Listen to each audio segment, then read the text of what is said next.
하나님께서 오늘 우리에게 주신 하나님의 말씀은 마태복음 22장 34절로 40절까지의 말씀입니다. 신약성경 마태복음 22장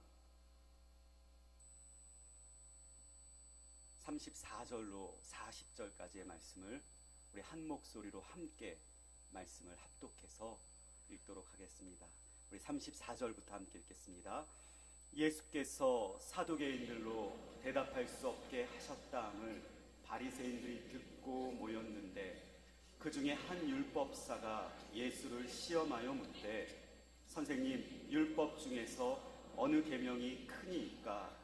예수께서 이르시되 내 마음을 다하고 목숨을 다하고 뜻을 다하여 주 너의 하나님을 사랑하셨으니 이것이 크고 첫째 되는 계명이요 둘째도 그와 같으니 내 이웃을 내 자신같이 사랑하라 하셨으니 이 두 계명이 온 율법과 선지자의 강령이니라. 아멘. 할렐루야.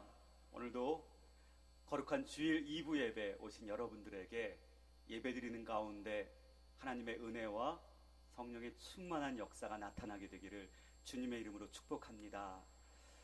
자, 이렇게 강북제일교회 본당에서 주일날 말씀을 전한 게 생각해 보니까 2010년 가을이었던 것 같습니다. 벌써 4년이 지났고요. 4년 만에 다시 이렇게 우리 교회 본당에서 주일날 여러분들과 함께 말씀을 나누게 되어서 참으로 감사하고, 또 사실 지나간 시간들을 돌아보면 저 자신도 참으로 힘든 시간이었고, 아마도 광야의 3년이라는 시간을 함께 하신 분들 계셨다면 그분들도 쉽지 않은 길이었고, 또 교회에 남아서 교회를 지키느라 여러 가지 애쓰시고 또 보지 않아야 될 것들을 보신 분들에게도 참으로 힘든 시간이었던 것 같습니다. 그러나 우리 하나님께서 사랑하시는 담임 목사님을 통하여 믿음을 지킨다는 것, 그리고 신앙 생활을 한다는 것이 무엇인지 우리로 하여금 깨닫게 하여 주시고, 또 그 모습 본받아 주님께서 세워주신 목사님과 함께 우리 모두가 하나가 되어서 여기까지 오게 된 줄로 믿습니다. 여러분, 이 믿음을 가지고 끝까지 우리 저와 여러분들 앞에 놓여있는 이 길을 달려갈 수 있고 전진할 수 있게 되기를 간절히 원합니다.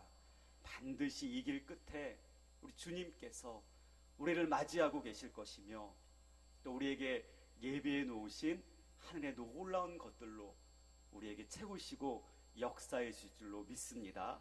그 모든 것 우리가 함께 누릴 수 있는 여러분들 되시기를 간절히 축복합니다. 동갑내기 부부가 있었습니다. 30살에 결혼을 해서 60살이 되었죠. 그럼 이들은 결혼 생활을 몇 년 한 거예요?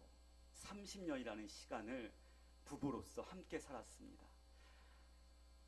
그런데 드디어 30주년 결혼 기념일을 맞이해서 이 부부가 서로 축하하기 위해서, 축복하기 위해서 작은 케이크 하나를 준비해서 마주 앉았다고 합니다. 그리고 초에 불을 붙이고 불을 끄고 함께 케이크를 자르는데 갑자기 펑 하면서 예수님이 나타나신 거예요. 지어낸 얘기죠. 예수님이 나타나셔서 그들에게 얘기하시는 거예요. 너무 이 부부가 결혼 생활 30년 동안 한 번도 싸우지 않고 정말 주님을 잘 섬기고 또 이렇게 결혼 생활도 잘 했기 때문에 내가 너희들을 볼 때마다 마음이 너무 기뻐서, 특별히 결혼 30주년 이 기념일날 남편과 아내의 소원 한 가지씩 들어주려고 이곳에 왔다. 자, 이제 너희들의 소원을 한번 얘기해봐라 라고 말씀하시는 겁니다. 이 이야기를 들은 아내는 너무 기뻤어요. 예수님, 저 소원이 하나 있습니다. 주님 아시는 것처럼 우리 너무 가난하게 살았잖아요. 남편하고 여행 한번 못 가봤는데 이참에 주님 우리에게 세계 여행할 수 있는 티켓을 좀 주셔서 남편하고 같이 세계 여행 갈 수 있도록 주님 좀 제 소원 좀 들어주십시오 라고 아내가 얘기를 한 거예요. 주님께서 그래, 그 소원 내가 들어줄게. 펑 하자 아내의 손에 세계 여행 티켓이 놓여 있는 거였어요. 아내는 너무나 기뻐했죠. 자, 이제 누구의 차례예요? 남편의 차례였습니다. 주님이 다시 남편을 향해 보시면서 말씀하셨어요. 자, 이제 남편의 소원은 무엇인가? 라고 물어보실 때 이 남편이 곰곰이 생각을 해보다가 주님께 말씀하십니다. 주님, 제 소원이 하나 있습니다. 제 소원은 저보다 30년 어린 여자와 한번 살아보고 싶습니다. 무슨 말이에요, 여러분? 남편의 갑자기 뜬금없는 이 소원을 들은 부인이 깜짝 놀랐어요. 이 남편이 이럴 수 있을까?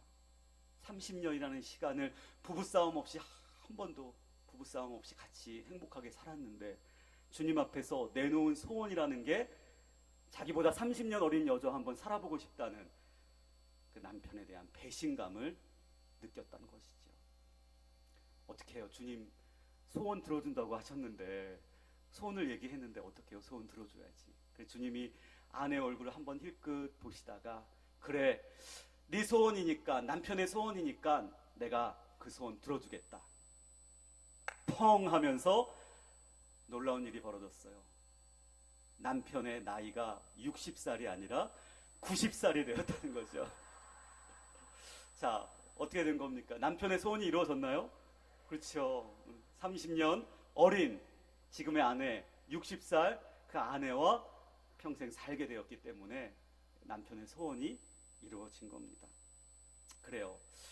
여러분, 쌤통이죠, 남편. 제가 일부 때는 얘기 못했는데 제 아내가 있어서, 저도 이제 결혼 15년 됐는데 왜 남자의 마음이 아마 그런 것 같습니다. 그렇죠? 전혀 뜬금없는 이야기가, 지어낸 얘기가 아니라 만족해야 되는데 만족하지 못하고요. 그렇죠? 감사해야 되는데 감사할 줄 모르는 거예요. 세상에 믿을 사람 아무도 없지요. 남편만이겠어요, 여러분? 아내도 마찬가지일 거예요. 그리고 내 핏줄을 이어받았다고 하는 내 자식도 믿을 수 없는 게 이 땅의 삶의 모습입니다. 정말 친할 때는 내 모든 것 다 갖다 주어도 아깝지 않을 친한 친구, 그 친구도 내가 어려울 때에, 내가 고난 중에 있을 때에 한 번도 찾아오지 않고, 그래, 어떻게 보면 당연한 거지 라고 생각은 하지만 마음 한구석에 서운함이 있는 걸 보면, 우리가 이 땅에 살아가면서 기댈 사람을 찾고 의지할 사람을 찾는 것은 어쩔 수 없는 것 같은데, 사실 그 모든 것들이 다 부질없는 것이라는 거죠. 여러분, 우리가 바라봐야 할 분은 딱 한 분밖에 없어요. 그게 누구예요? 하나님이시죠. 우리 주님밖에 없다는 겁니다. 이 세상 살아가면서 믿고 의지할 분은 주님밖에 없다는 사실, 여러분들 지금까지 체험하신 것처럼 앞으로도 그 사실 믿고 살아가는 여러분들 되시기를 간절히 축복합니다. 인간은 믿을 수 없습니다. 사람의 본성은 교활합니다. 남을 시기하고요. 남이 잘 될 때 오히려 겉으로는 축복하고 격려하고 칭찬하지만 속으로는 시기하고, 왜 나에게는 저런 일이 일어나지 않는가, 그 사람을 질투하는 것이 바로 사람의 본성이다 하는 거예요. 그래서 우리가 살아가면서 사람 때문에 상처받고 사람 때문에 고통을 당하기도 합니다. 여러분, 오늘 말씀을 봐도 그런 사람들의 모습이 나옵니다. 믿을 수 없는 사람들, 자신의 이익만 추구하는 사람들, 그리고 자기의 이권만 지키기 위해서 무슨 일이든지 마다하지 않는 사악한 무리들의 모습이 오늘 성경 말씀에 기록되어 있습니다. 우리 오늘 말씀 34절과 35절, 우리 두 절을 같이 한번 읽어보도록 하겠습니다. 예수께서 사두개인들로 대답할 수 없게 하셨다함을 바리새인들이 듣고 모였는데, 그 중에 한 율법사가 예수를 시험하여 묻되, 오늘 주님은 예루살렘 성에 입성하셔서 이제 마지막 한 주간의 사역을 감당하시고 십자가에 달리시게 되셨습니다. 시간이 많지 않으셨기 때문에 이 일주일이라는 시간을 주님은 정말 바쁘게 이른 아침 새벽부터 열심히 주의 복음을 전하고 하나님 나라의 비밀을 전하며 하나님께서 주신 사명을 이루기 위해서 애쓰셨어요. 그런데 셋째 날, 그러니까 화요일에 너무나 어려운 일들이 연속적으로 일어나는 거예요. 어떤 일들이냐면 예수님을 대적하고 예수님을 핍박하기 위해서, 예수님을 올무에 걸려 넘어뜨리게 하기 위해서 사람들이 연이어 나와 예수님께 질문하며 예수님을 어려움에 빠뜨리고 있다는 겁니다. 무려 4번이나 4차례나 사람들이 계속해서 나오죠. 그런데 오늘 우리가 읽었던 말씀 앞부분에 보면 사두개인이라는 사람들이 나옵니다. 이들은 부활을 믿지 않는 유대인들이었어요. 바리새파 사람들과는 다르게 부활을 믿지 않았고, 그러면서 주님을 비방하고 주님의 꼬투리 하나 있지 않을까 주님 앞에 나와서 부활에 관하여 질문하면서 오히려 주님을 어려움과 공경에 빠뜨리고자 했던 것이죠. 그러나 그들의 뜻대로 되지 않았습니다. 주님은 이 부활에 대해서도 그들이 아무런 말도 할 수 없게 정확하게 대답을 하셨고, 그리고 사두개파 사람들은 주님의 말씀을 듣고 오히려 크게 놀라서 더 이상 어찌할 수 없었다는 거죠.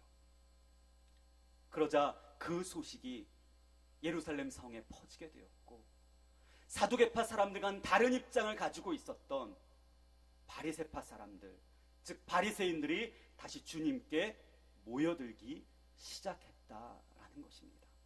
근데 오늘 성경 말씀 34절에 듣고 모였다라는 말의 헬라어 원어는 쉬나고라는 단어로서 이 뜻은 단순히 사람들이 움직이고 사람들이 이동하고 사람들이 모인 것을 말하는 것은 아니라는 거예요. 이 단어의 뜻은 이전까지 각자 다른 사람들이 나눠져 있던 것들이 하나로 결합해서 모인다라는 뜻을 가지고 있는 단어라는 거예요. 여러분, 왜 이 단어가 쓰였을까요? 바리새파 사람들, 사두개파 사람들, 백성의 장로들, 율법사들, 서기관들, 그 모두가 다 각자 다른 입장을 가지고 있고 서로 상대방을 정죄하는 입장이었고 자기의 입장을 내세우는 사람들이었다는 거예요. 그런데 그들의 목적이 하나로 모아졌어요. 어떤 목적입니까? 저 예수님, 주님을 어떻게 해서든지 잡아 끌어내려야겠다. 사람들이 더 이상 따르지 못하게 해야겠다. 예수님에게서 뭐 하나 꼬투리를 잡아서 고소하고 고발해서 제거해야겠다라는 공통의 목적을 가지게 되었다는 겁니다. 그러자 그들이 서로 다른 입장이었지만 이 공통의 목적을 가지고 하나로 모이게 되었습니다. 사두개파 사람들이 실패하자 그 소식을 듣자 바로 바리새파 사람들이 모여들었습니다. 그리고 그 중에 한 율법사가 나섭니다. 여러분, 이 말씀을 통해 우리가 깨달을 수 있는 게 있어요. 저는 이 말씀을 묵상하면서 3년 전에 우리의 모습이 생각이 났습니다. 3년 전 이 일이 시작되었을 때에 교회에 좋지 않은 소문들이 퍼지게 되었고 여러 사람들이 모이게 되었죠. 그리고 그 모임을 통해서 일이 시작이 되었습니다. 그런데 저마다 다른 입장을 가진 부류였지만 한 가지 목적, 아니 저마다 다른 목적을 가지고 이 일에 힘을 합하였다는 것이 3년이 지난 지금에서야 비로소 보여지게 되고 드러나게 되었다는 거죠. 이단 종교는 교회를 무너뜨리기 위하여 자신들의 산을 옮기기 위하여 함께하였고, 그리고 목사님의 목회에 불만이 있던 사람들, 특별히 교회 중직자들은 어떻게 해서든지 담임 목사님을 바꿔보자라는 생각으로 함께하지 않았나 합니다. 또 노예와 총회에 정치하는 분들은 자신들의 이득이 있지는 않을까, 자신들의 이권을 챙겨야겠다는 그 목적을 가지고 모여들지 않았나 생각이 됩니다. 아무것도 몰랐던 성도들은 이 소리와 저 소리에 거짓과 음모에 선동되어 이리저리 몰려다닌 것이 우리 교회의 지난 3년간의 모습이 아닌가 생각이 됩니다. 여러분, 이것이 2000년 전 예수 그리스도를 음해하려고 모였던 사두개인들, 바리새인들, 율법사들, 백성의 장로들의 모습이었고, 그리고 2000년이 지난 지금 오늘날 우리가 동일하게 겪고 있는 아픔이요, 슬픔이 아닌가 생각이 되었습니다. 사랑하는 성도님들, 저는 이 말씀을 묵상하면서, 그렇지, 우리는 늘 내 자신을 돌아보고 또 내 자신을 살펴야 된다라고 깨달을 수 있었습니다. 내가 하나님 나라를 위하여 일한다고는 하지만, 주님께서 기뻐하실 거야 라고 생각하며 봉사하지만, 그럼에도 이 일이 혹시라도 주님의 마음을 아프시게 하는 것은 아닐까, 나의 목적만 이루려고, 그것을 달성하려고 이렇게 주님 눈에서 눈물 나는 것을 보지 못하는 것은 아닐까 생각이 되었습니다. 저와 여러분들의 신앙생활, 우리를 구원하시기 위해 이 땅에 오신 예수님을 시험하는 것이 되지 않기를 간절히 원합니다. 율법사가 주님을 시험하기 위해 질문을 던지죠. 이때 시험이라는 말은 단순히 테스트가 아니었어요. 상대방의 생각을 알아내서 그것을 가지고 그를 어려움에 빠뜨리고자 하는 모략과 간교가 바로 이 시험의 뜻이었다는 거예요. 혹시라도 악한 무리들이 자신의 목적을 위하여, 그 목적을 이루기 위하여 모여들 때에도 그것에 휩쓸리지 아니하고 그것에 함께하지 아니함으로써 오직 주님만 바라볼 수 있는 저와 여러분들 되시기를 간절히 원합니다. 날마다 말씀으로 근신하고 깨어있어 우는 사자와 같이 삼키려고 찾아다니는 악한 영들, 그리고 이단의 세력들에게 대적할 수 있는 저와 여러분들 되시기를 간절히 원합니다. 여러분, 그것이 바로 오늘 말씀에 악한 무리들이 모여드는 것을 통하여 우리가 배울 수 있는 중요한 교훈이다라는 것이죠. 사단은 결코 한 번의 공격으로 끝내지 않습니다. 의인들을 넘어뜨리기 위하여 공격하고 또 공격하고 그리고 다시 공격하는 것이 바로 사단의 공격이라는 거예요. 그렇기 때문에 우리는 날마다 하나님의 전신갑주로 무장하여 기도와 말씀으로 승리할 수 있는 저와 여러분들, 우리 모두가 되시기를 간절히 축복합니다. 이 율법사가 주님께 나와 묻습니다. 선생님, 율법 중에 어느 계명이 가장 큽니까? 사실 이 율법사의 질문은 당시 랍비들 사이에서 가장 이슈가 되는 문제였어요. 왜냐하면 유대인들이 지켜야 될 율법이 너무나 많았다는 거예요. 학자들에 따르면 그 당시 유대인들이 지켜야 할 율법은 모두 613가지였다라고 말을 하죠. 하루에 이 613가지 율법을 어떻게 다 지킬 수 있겠습니까? 그렇기에 사람의 힘으로 지킬 수 없기에 랍비들은 날마다 모여 논쟁을 했어요. 이 많은 율법 중에 특별히 중요한 것, 꼭 지켜야만 하는 것은 무엇일까? 그리고 그거보다는 덜 중요하지 않은 것, 지키지 않아야 될 율법은 뭘까? 날마다 논쟁을 통해 정했는데, 그 중에 613가지 중에 248가지는 무슨 일이 있어도 지켜야 한다, 중요한 율법으로 정해놓았고, 나머지 365개의 율법은 그거보다는 덜 중요하기 때문에 조금 밑에 내려놔도 괜찮다라고 정했다고 합니다. 그런데 여러분 보십시오. 중요한 율법도 몇 개예요? 248가지예요. 그 많은 걸 어떻게 다 지킬 수 있겠습니까? 그래서 율법사는 자기들이 해결할 수 없는 문제, 그리고 그것을 통하여 주님을 시험하고자, 주님의 생각을 알아내어서 주님을 어려움에 빠뜨리고자 이 문제를 주님께 가지고 나왔다라는 것입니다. 그런데 주님은 이 질문에 대하여 조금도 망설임을 갖지 않으십니다. 우리 37절 말씀을 같이 한번 읽어보겠습니다. 37절입니다. 예수께서 이르시되 내 마음을 다하고 목숨을 다하고 뜻을 다하여 주 너의 하나님을 사랑하라 하셨으니. 아마도 여러분 성경책에 보면 이 말씀에 표시가 되어 있고, 그 표시를 따라가 보면 신명기 6장 5절이라 쓰여진 성경책을 가지신 분들도 계실 것입니다. 여러분, 이 말씀 무슨 뜻입니까? 주님께서 이 질문에 대답하신 이 대답은 사실 구약 성경 신명기 6장 5절의 말씀을 인용하셨다라는 거죠. 우리 같이 한번 읽어볼까요?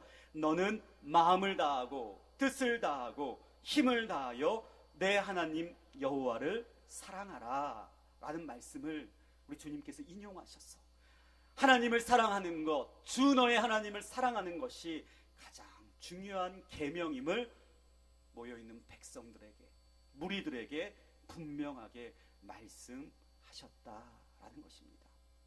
근데 여러분, 순서가 조금 달라요. 사실 우리 성경을 보니까 마음을 다하고 목숨을 다하고 뜻을 다하는 게 먼저 나와 있죠. 그러나 헬라어 원어 성경을 보면 주 너의 하나님을 사랑하라 라는 게 먼저 나와 있고, 그 다음에 어떻게 사랑해야 되는지 마음을 다하고 목숨을 다하고 뜻을 다하는 것이 나와 있어요. 그러고 보면 순서적으로 보면 가장 중요한 것은 사실 주 너의 하나님을 사랑하는 것이 중요하다는 걸 우리는 알 수 있습니다. 여러분, 사랑한다는 것은 뭘까요?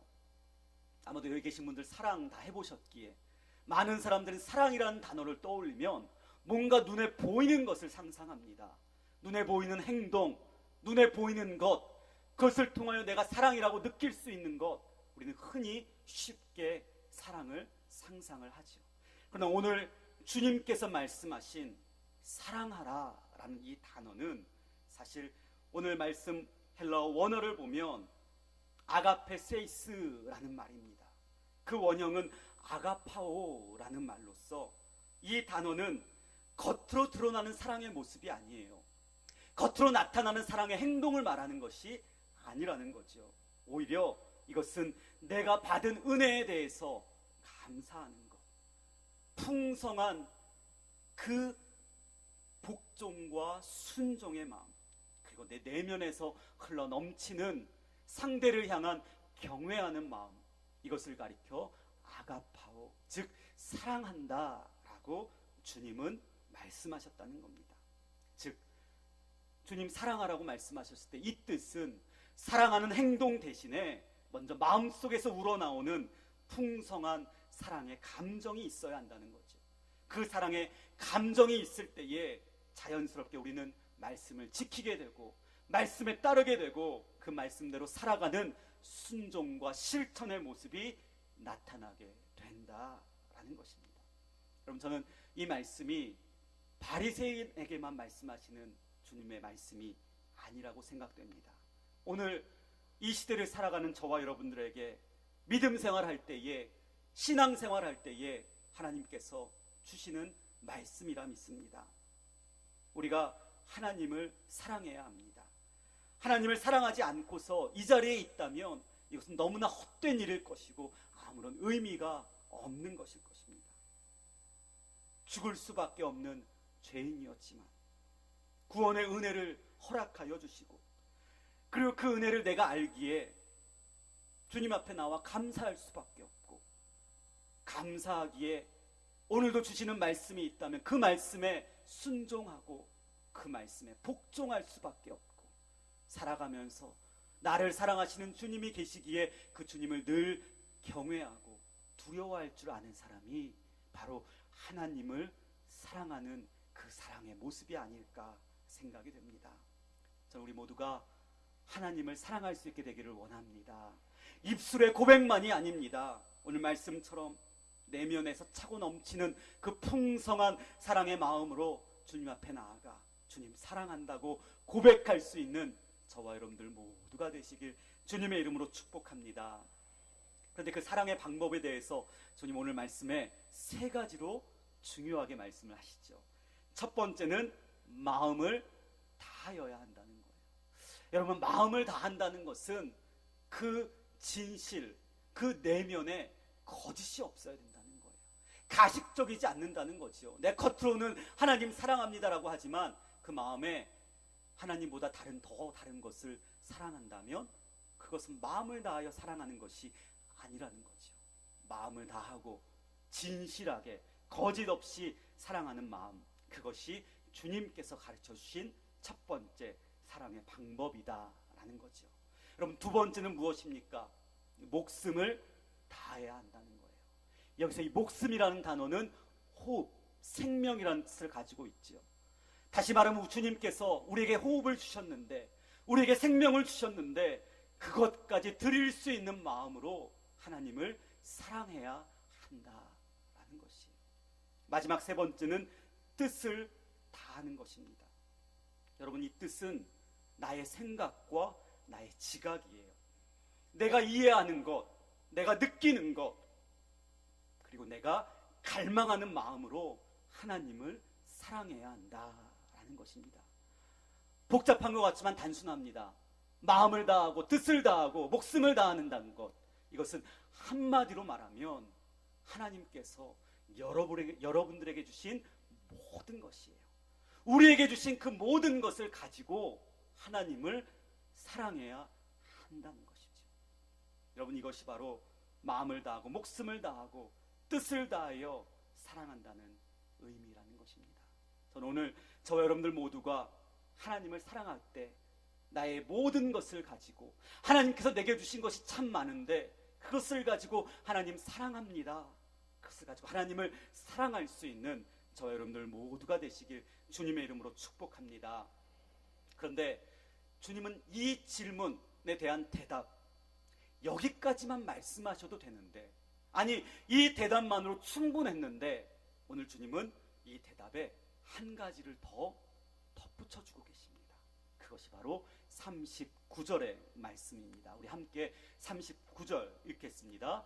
둘째도 그와 같으니 내 이웃을 내 자신같이 사랑하라 하셨으니. 여러분, 왜 주님께서는 두 번째까지 말씀하셨을까요? 하나만으로도 충분했을 텐데요. 이 하나만으로도, 주 너의 하나님을 사랑하라는 말씀만으로도 유대인들이, 바리새인들이 가장 중요한 율법과 계명이 무엇인지 알았을 텐데, 왜 하나님은 연이어서, 주님은 연이어서 이 두 번째 계명까지 말씀하셨을까요? 그것은 그 당시 바리새 사람들이 백성을 가르쳤던 그 가르침에 원인이 있었습니다. 이들은 백성들에게 가르쳤어요. 하나님을 사랑하기 위해서 여기에 초점을 맞춰야 된다. 그러다 보면 사람을, 이웃을 덜 사랑할 수 있다. 아니, 사랑하지 않아도 괜찮다라는 것이 바리새파 사람들의 가르침이었다는 거예요. 그러나 이것은 전혀 잘못된 가르침이었죠.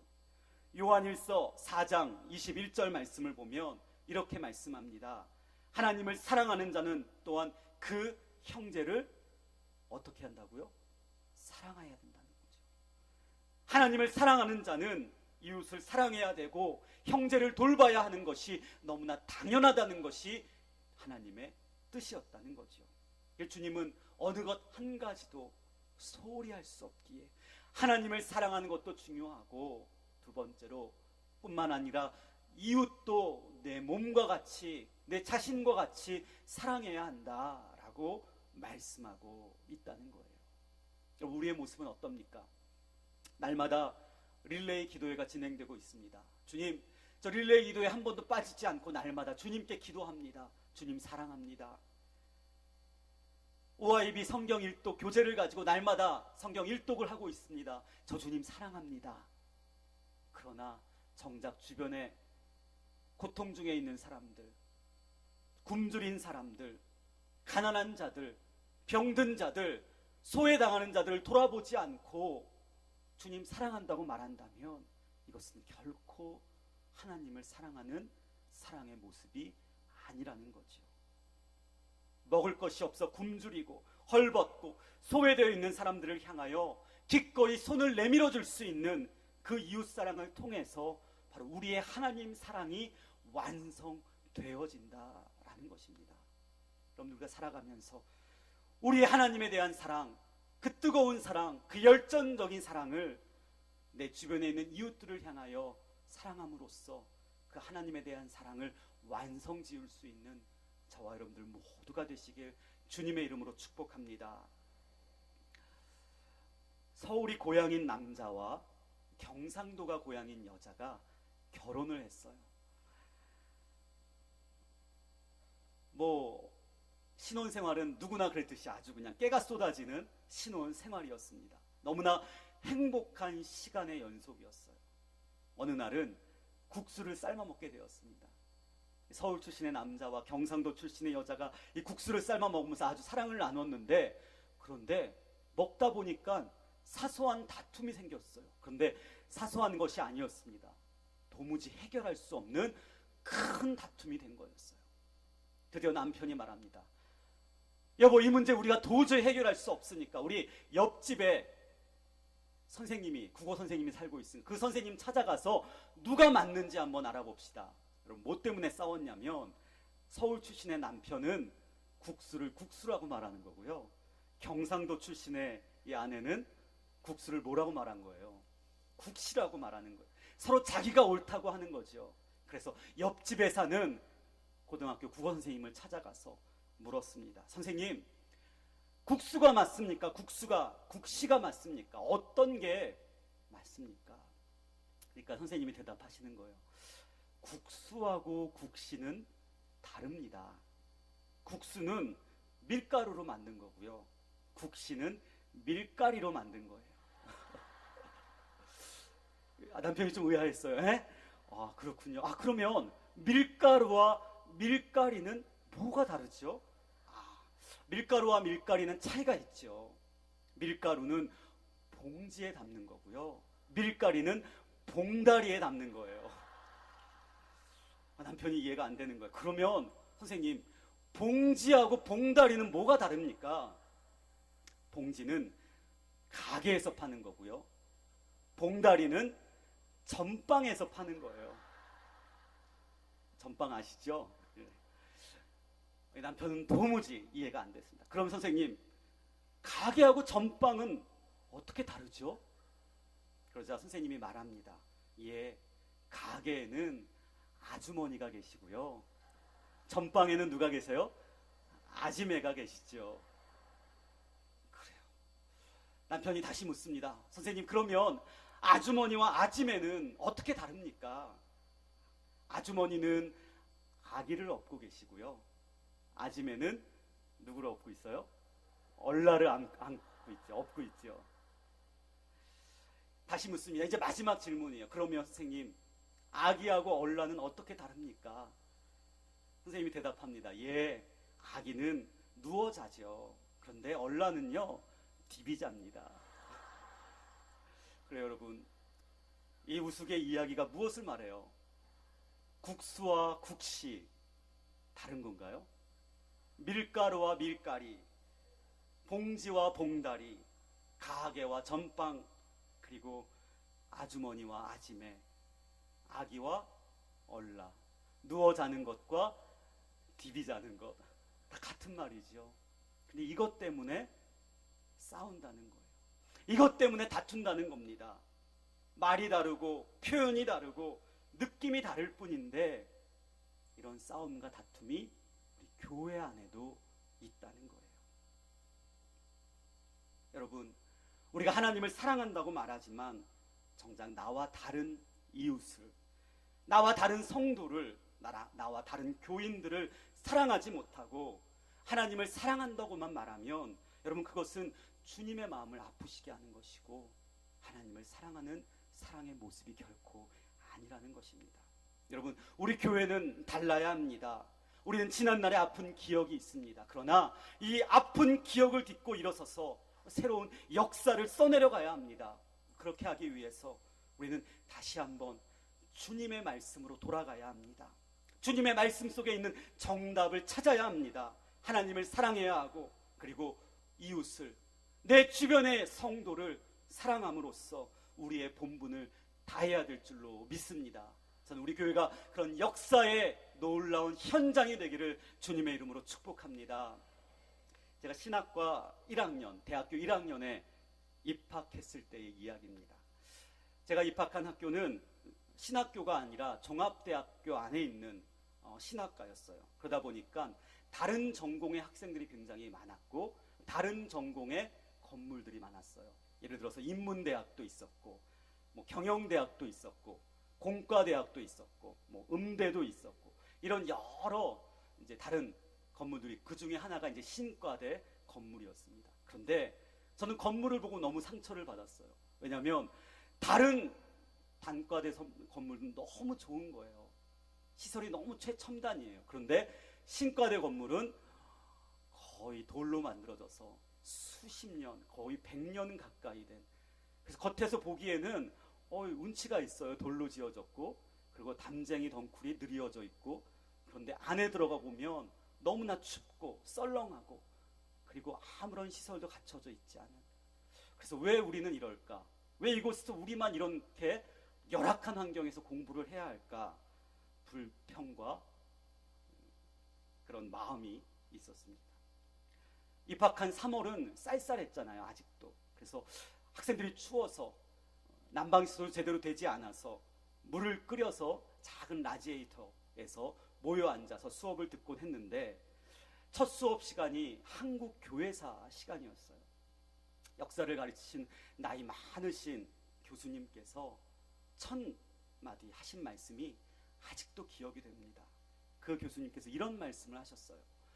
제군들, 여러분들이 있는 이 공간은 암울한 일제시대의 기독교적 가치관과 민족 사랑의 마음을 가지고 많은 희망을 잃은 사람들에게 희망을 주는 시를 써내려갔던 윤동주 시인이 공부했던 장소입니다. 여러분도 이곳에서 공부하면서 윤동주 시인처럼 귀한 것들을 열매 맺기를 바랍니다. 그 말씀을 듣고 좀 생각이 달라졌어요. 환경이 열악하지만, 시설은 그저 그렇지만, 쥐가 나올 것 같지만 그곳에서 누가 공부했다는 거예요.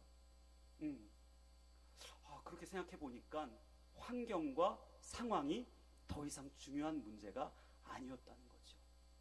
여러분, 그것이 바로 역사의 현장이 가지고 있는 가치일 것이라고 저는 생각이 됩니다. 우리에게도 지난 3년의 시간이 헛되이 흘러가는 시간은 결코 아니라고 생각이 됩니다. 그 시간들을 통하여 하나님께서 바로 세워가시려고 하는 그 뜻, 그 하나님의 마음이 굳건하게 세워지는 시간이 된 줄로 믿습니다. 그리고 저는 여러분들과 제가 이제 이 강북제일교회 역사의 현장에서 우리의 자녀들이, 우리의 다음 세대들이, 저와 여러분들이 치열하게 싸웠던 그 영적인 전쟁을 해나갔던 그 역사를 기억할 때에 우리의 자녀들도, 우리의 다음 세대들도 저와 여러분들의 믿음의 삶을 본받고 싶어하고 우리가 맺었던 열매를 맺고 싶어하는 그런 모습이 있게 되지 않을까 생각이 됩니다. 여러분, 그것을 위하여 우리가 다시 한번 이 주님의 몸된 교회에서 주님의 뜻을 세워가며 주님의 교회를 회복하며 역사의 현장으로서 이곳을 아름답게 세워가는 저 여러분들 모두가 되시길 주님의 이름으로 축원합니다. 참으로 쉽지 않은 회복의 과정을 하나님께서 우리의 발걸음을 인도하셔서 밟아가게 하신다고 저는 믿습니다. 일을 할 때에 우리가 놓치지 않아야 할 것이 있다면 그것은 바로 오늘 말씀처럼 하나님을 사랑하는 것, 내게 주신 모든 것, 내 인격, 내 전인격을 가지고 하나님을 바라보고 하나님을 사랑하는 것, 그것이 바로 우리의 모습이 되어야 될 줄로 믿습니다. 그리고 그 사랑의 마음을 가지고 함께 동역하는 성도들을 향하여, 내 주변의 이웃들을 향하여, 그리고 가장 가깝게는 여러분들의 가정에 있는 가족들, 사랑하는 남편과 아내와 자녀들을 사랑한다고 고백할 수 있는 여러분들 되시기를 간절히 축복합니다. 사랑하라. 주 너의 하나님을 사랑하라. 그리고 내 이웃을 내 자신같이 사랑하라 라고 말씀하시는 그 주님의 음성에 저 여러분들 모두가 주님 사랑합니다 라고 응답할 수 있게 되기를 간절히 축원합니다. 기도하겠습니다. 오늘도 거룩한 예배 한자리로 인도하여 주시고 주님을 찬양하며 주님께 기도하며 주님의 말씀을 들을 수 있도록 역사하시는 하나님 아버지, 감사를 드립니다. 하나님께서 우리에게 주신 것들이 참으로 많습니다. 그 모든 것들을 가지고 나의 쾌락과 나의 영광을 위하는 삶이 아니라 그 모든 것들로 하나님을 사랑하고 나의 모든 인격으로 주님을 사랑할 수 있게 하여 주시옵소서.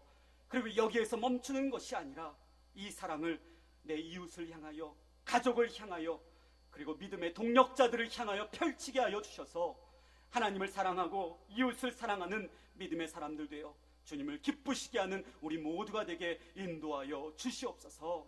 하나님 아버지, 이 역사의 현장에 저희들을 불러 주셨사오니 다음 세대들 앞에서 조금도 부끄럽지 않도록 주님만 바라보며 교회를 온전하게 회복하시는 주님의 그 큰 사역에 귀하게 쓰임받는 우리 모두가 되게 축복하여 주시옵소서.